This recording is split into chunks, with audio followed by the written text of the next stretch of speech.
All right, so what do we get today? As we're sitting here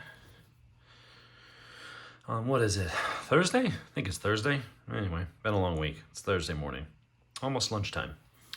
So sold a couple of my blades. I ended up getting rid of, I sold my Guardian Tactical. As much as I loved it, I actually want the bigger one. I want the Recon 040, so I'm gonna order up one of those, or maybe I'll just wait till go to the blade show in August in Atlanta here.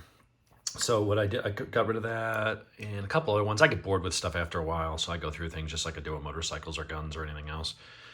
And so what I got was another Ultratech. This one is in a stone-washed finish. Got the dagger blade, which I don't have a lot of them in dagger blades. And also got the distressed, because I figure, being that I like this so much for EDC, this size knife, and I'll go through some size comparisons with some of the other ones that I've got. One that's going to get scratched up anyway in my pocket with keys or things like that. I figure, why not get one that's already that way? It won't bother me. Won't hurt any kind of the resale value. So anyway, so size comparison to this. Well, it's going to be the same size as my other Ultratech. This one's got a satin finish, OD green, and it's got the, I guess, is it drop point, clip point? I forget which it is, but you can tell by looking at it what it is. And so this thing's great, super sharp, pretty stabby, but there's something about it, the double edge. I like that, and I'll go through the pros and cons of that. But as far as why I really do like these for like EDC, I've got knives of all sizes. I've got tons of knives. And sometimes I'll carry a bigger knife. Sometimes in the mood for something smaller. If I had to go into an office or something, I want something even more discreet. And so these medium size knives are really kind of where it's at for that perspective. So we've got the Ultratechs and then a size comparison here to my new Heretic Knives Manticore E, which is a phenomenal knife. I will say the button action is a little stiffer, but that's still got to break in. Not quite as smooth as that, but acceptable, but it's a lot less abrasive on my thumb, which is good. So that'll probably wear in over time. But that's about just a tiny bit smaller. It's not as small as the UTX 85. If there was a UTX 94, maybe, I don't know, it would be somewhere in that range. So just a really good size, very thin, easy pocket carry, very light. They all weigh about the same. And then compared to like some other carry knives that I typically have, one of my favorite, as far as my folders go, I've got some nice folders, but I would say the one that I probably carry the most, and I think it's probably one of the best, just lightweight, but having a nice stout blade, really strong lock, very smooth action. It opens pretty much as fast. You don't have to flick it. You just give it a push with your thumb, and that thing just flies open on if that's got bearings, or if that's got, probably has bearings. If not, phosphor bronze bushings. But it's nice and, even though there's no wiggle in the blade at all, it's really loose, and just gravity, just by pushing that lock, your fingers out of the way, it'll boop, just close on its own. So from a size comparison, lengthwise, they're about the same. This actually, they weigh about the same, maybe a little bit more on that one, but not much. It's just a much stouter, heavier duty blade. And then of course you got the combat shoot-on size, which is, a good bit bigger. And I can carry that, but that's a fairly beefy piece of metal in your pocket.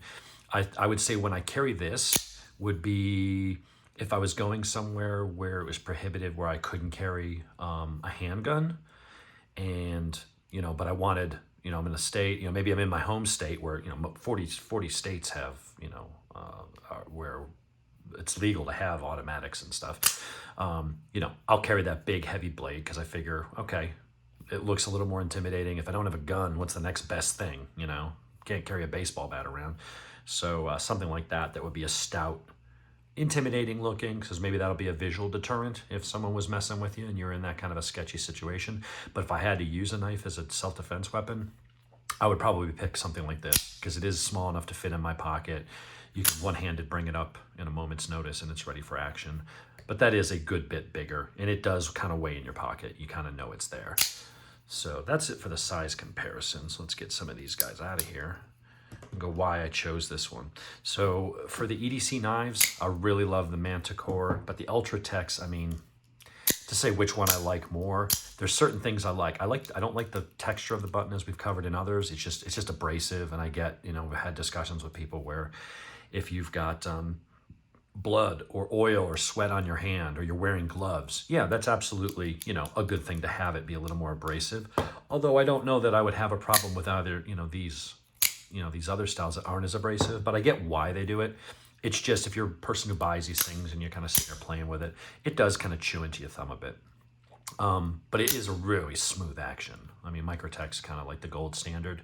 The only out the front that I've seen personally that is actually smoother and nicer action is Guardian Tactical. And that's because of the stainless steel polished plate and ceramic bearings and things. They add some things to that action that makes it like no other OTF on the market. So, and that's kind of their thing. But this is like the runner-up. This is like right behind it.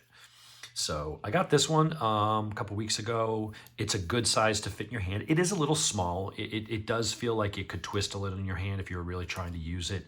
But if you're just slicing things, or you had to, you know, poke a hole in a water bottle, or, you know, just normal knife type stuff, cut some tie wraps or zip ties, rope, things like that, you know, it's going to stay purchased in your hand. You do have some jimping, and that applies to the new one as well.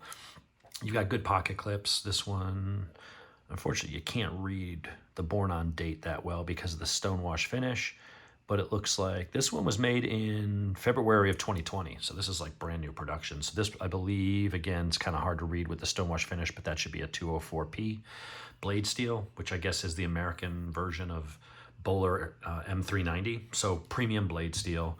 This one, I believe, is also 204P, 240 or 204, 204P.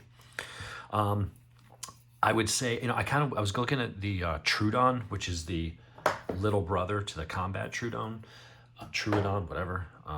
And it had a 3-inch blade, and I'm probably still going to pick one up, but, you know, they're like almost $100 more, and the blade's a little shorter, but they're wider this way. And so as much as I like these, I almost feel like I would almost rather have it a little bit wider, because like I said, when you try to use it, if you've got, you know, fairly large hands, it fits in there lengthwise just fine. But it's so skinny this way that it's kind of like trying to grip a pencil. And so I feel like it would want to twist in my hand, where something like this isn't that much wider, but it is wider. So I feel like it's a little more rectangular this way, and it kind of sits in my hand, and I feel that resisting twist. I can get a much better grip without having to really pinch and cramp my hand to do so. But that's if I'm really, you know, working on something with it. I think this will be fine for, you know, everything else. But I'm going to look at the Trudon, because while it's a little bit shorter than this, it's a good bit wider. And that might be the balance, where it's more this length, but even a little bit wider than this. And so that'll probably be my next acquisition. I went for this fit for this blade style just because I like that. If I was gonna carry something defensively, I would go for that bad boy. I would definitely take the Combat Trudon size. But if I wanted something a little bit more discreet, but still in that category of a little bit more of a defensive weapon, that's why I got this blade. So this is more just utilitarian, good slicer, good for everyday stuff. But this one, again, a little more intimidating looking as a visual deterrent, and also a little bit more stabby. And another benefit and a drawback is the double edge. So the added benefit is you have two edges. So it does aid in piercing, but also in cutting. If I was in a situation where I was away from the house and this was the only blade I had, and I had to cut through a bunch of stuff, you know, I could cut through that. And if I were to dull or nick up that edge, I can turn it over and keep cutting and keep going.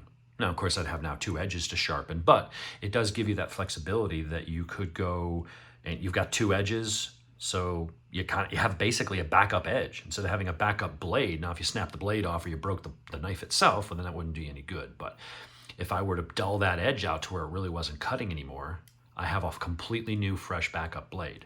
The downside is that there are times when you're cutting something, you're doing some fine work, and you want to choke up on the blade, and you want to put that thumb there to put some pressure and give yourself a little bit of control. You're trying to scoop or scrape something out.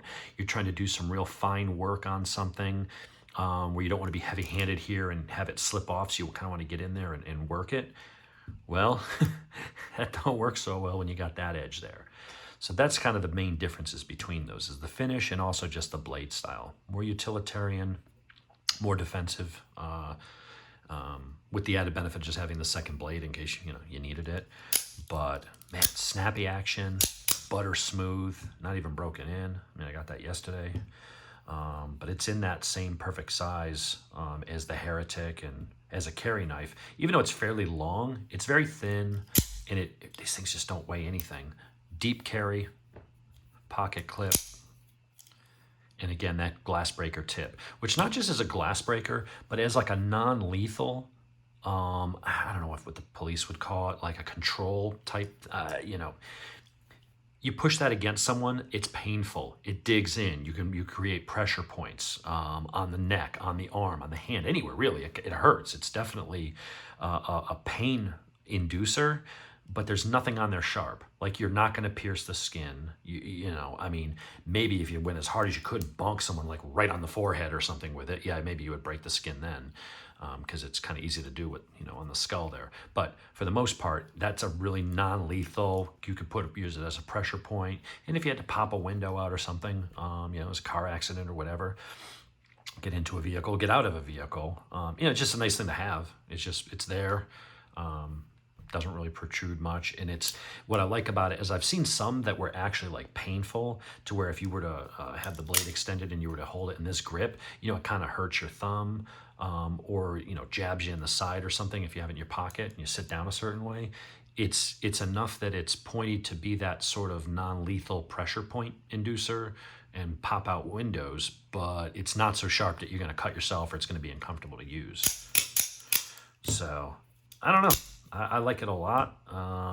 We'll see if I keep it long term. I probably will, just because this will be like my go-to, because I don't have to worry about scratching it all up and stuff. And when you got a $300 knife, you want to keep it in other tools and you want to use them, but at the same time, you don't want to beat the shit out of them. So anyway, I'm gonna probably get the Troodon next, the smaller version, and see what that's like. I think that might be kind of the sweet spot between the big knives, but being a broader, beefier blade and a broader handle that's easier to grip, while still being small and EDC friendly. So I would check these out. I mean, I know everybody knows Microtech, you've had them, but you know what they're all about. The one I didn't like as much was the Tanto blade. For that one, it's just, I don't know, there's something about the blade shape and it being so pointy, I just couldn't figure out really where that would fit. Like, it wasn't as good of a slicer. It wasn't as stabby as this. It was just kind of like it was trying to be something in the middle. And I think on a big heavy blade, a Tanto can work, but on a long skinny blade, it's just kind of like, why bother? I'd rather have that nice belly and have it just be a better slicer. So I did end up getting rid of that one. But that's what I've got for today. Hopefully soon I'll have a Troodon, and then we'll go through the size comparisons of those.